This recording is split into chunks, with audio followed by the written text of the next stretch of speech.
Hi. So it's Sunday afternoon, early evening, and I'm cooking. We're having a friend over for dinner, and I thought I would do a recipe video.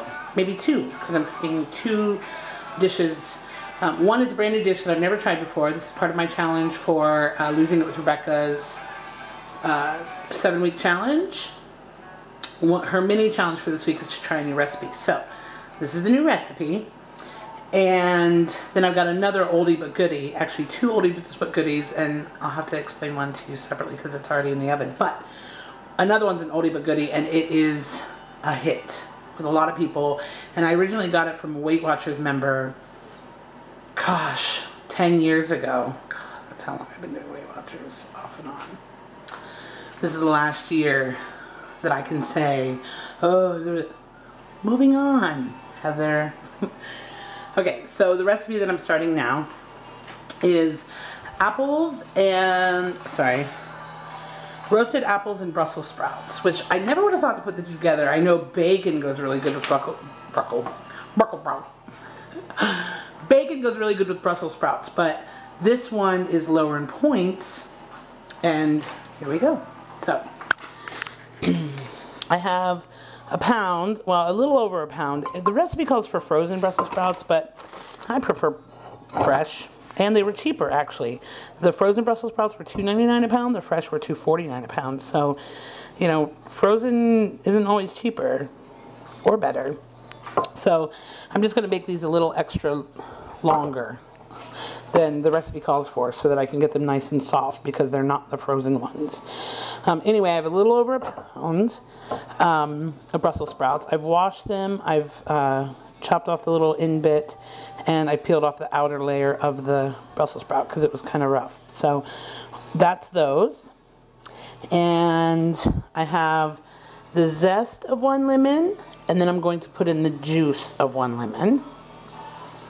As soon as I peel, core, and chop 2 apples.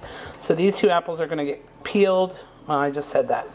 Peeled, cored, chopped into about 3/4 inch thick pieces. So I have that to do.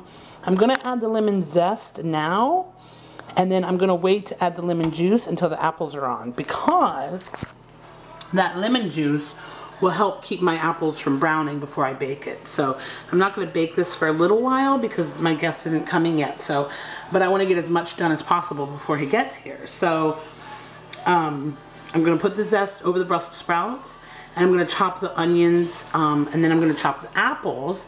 It costs for 2 sweet onions cut into 3/4 inch cubes. I don't think I'm going to use 2 onions. That's a lot of onion for this little dish. So probably 1 small onion. I don't want to overwhelm it with the onion taste. I want everything to blend in together. So I'm going to do 1 small onion with 2 apples. And I'll update you once I get those chopped. So I've already screwed up my Brussels sprout recipe. I thought I was supposed to add the lemon zest and the lemon in with the Brussels sprouts and everything, but apparently the recipe says once everything's finished baking, then you add the lemon zest and the lemon juice. But since I'm not baking it for at least another 15 minutes, I think I did well to add the lemon juice to the apples. I'm sure it's going to all turn out really good. I don't think it'll make that much of a difference, so I'll let you know. We'd probably, if I'd done it after they baked, we probably would have gotten more of a lemon flavor, but that's okay. That's what cooking's about, right? Not baking. Baking is not about experimenting. Cooking is about experimenting. So, let me show you what I got. Okay, you can't see the Brussels sprouts anymore, but underneath this is Brussels sprouts. And I sprinkled the lemon zest over the sprouts. Then I chopped an onion and put that over the sprouts. Then I chopped 2 apples, big apples, peeled, cored, chopped, and put those over. Now you might be asking why they're uneven.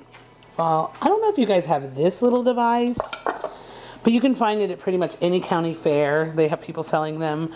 You can find them online. I can't remember what they're called. But you can also find them at like any as seen on TV stores, places like that. This thing, I use mainly this blade. It comes with other things like, oh, I use this too. The slicer, you can put it right on here. And put your potato or your onion or whatever in this thingy because it's got these prongs and slide it over and it slices it very thin. Perfect for fried potatoes or scalloped potatoes. It comes with other attachments like this. This is good for like shredding julienne or whatever. I mainly use this one because it chops. And then today, basically I just put my apples in there in big hunks. And then I put this attachment over it, squeeze my lemon onto it, and then put this lid on top and turn that handle, which turns those blades, which chops my apple while mixing the lemon juice over it. So it was perfect. And then these are the little remnants. But see, it totally pulverized my lemon. So that's a good little product. But anyway, I use that for the onion and the apple. Now all I'm going to do is put 2 tablespoons of olive oil on that. And then I'm going to salt and pepper to taste, and I'm going to bake it at 450 degrees. Now, the recipe says, hold on.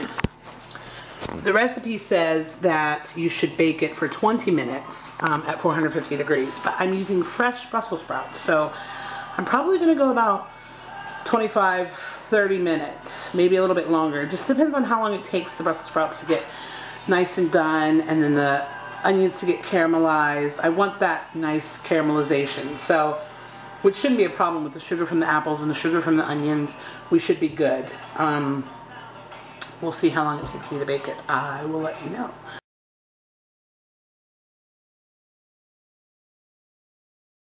This is very good.